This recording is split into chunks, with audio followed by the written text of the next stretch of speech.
श्री स्वामी समर्थ महिमा भाग 4। मागच्या भागात आपण बघितले की डॉक्टरांनी राजाराम तात्यांना डिस्चार्ज दिला। नंतर ते घरी पोहोचले आणि गाडी दारात पोहोचताच सौजन्य पडत जाते व बाबांच्या मायाकडे बघून तिला अश्रू अनावर होतात आणि ती रडायला सुरुवात करते। आनंदीबाई लगेच ओरडतात, चला घरात महाराणी, बाकीची नाटके घरात करा। आणि घरात गेल्या गेल्या आनंदीबाई स्वयंपाकघरात गेल्या आणि डबे चेक केले तर सर्व डबे भरलेले होते। ते पाहून त्यांना राग अनावर होतो। आता पुढे काय झाले ते आपण बघूया। सौजन्या आनंदीबाई ओरडत बाहेर आल्या। सौजन्या पळत येते। काय झालं आई, कुठं तोंड काळं केलंस, असं आनंदीबाई सौजन्याला बोलल्या। काय केलं मी आई?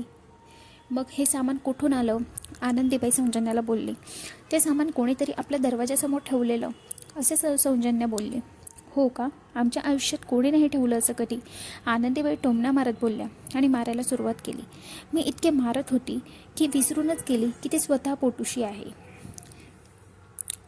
सौजन्या जोरजोरात रडत होती, नको गाई नको ग। बाहेरून राजाराम तात्या पण ओरडत होते, नको मारू तिला आनंदी, तिच्यासाठीच मी दुसरं लग्न केलं, हेच बघायला राहिले होते।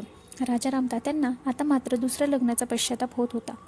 आनंदीबाई दमून आत जाऊन झोपली। सौजन्या आईच्या फोटोजवळ बसून हुंदके देत रडत होती। मारुनी दमले तिचे हात, बाकी होती फक्त मारायची लात। वेड्याने केला सौजन्याचा घात, करेल का पुढे जाऊन या संकटावर मात। 2-4 दिवस कसे तरी ते साहित्य होते म्हणून झालं, पण आता तर परिस्थिती खूपच खराब झाली।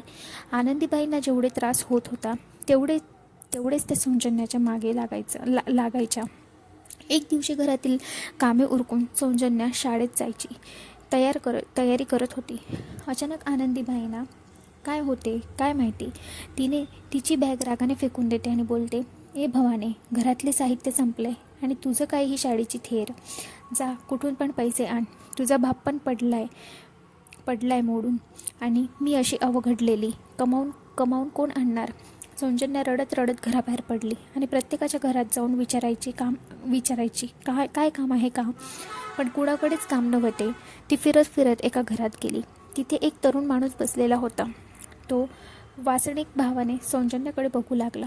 तिने विचारलं, काका काही काम आहे का, मला पैशांची गरज आहे। तो तरुण बोलला, ए इकडे आते। सौजन्या पण जाते, तिला स्वतःजवळ बसवत तिच्या पाठीवरून हात फिरवतो, पण हा स्पर्श तिला वेगळा वाटला। ती उठून उभी राहिली, पण त्या तरुणाने तिचा हात पकडला होता। तिला त्यांनी जवळ ओढले। जशी ती जवळ गेली तसा तिला त्यांच्या तोंडाचा वास आला। शी काका, तुम्ही दारू पिलाय, सोडा मला, म्हणून रडायला लागली। तेवढ्यात त्या तरुणाची बायको आली आणि तिने सौजन्याला सोडवले।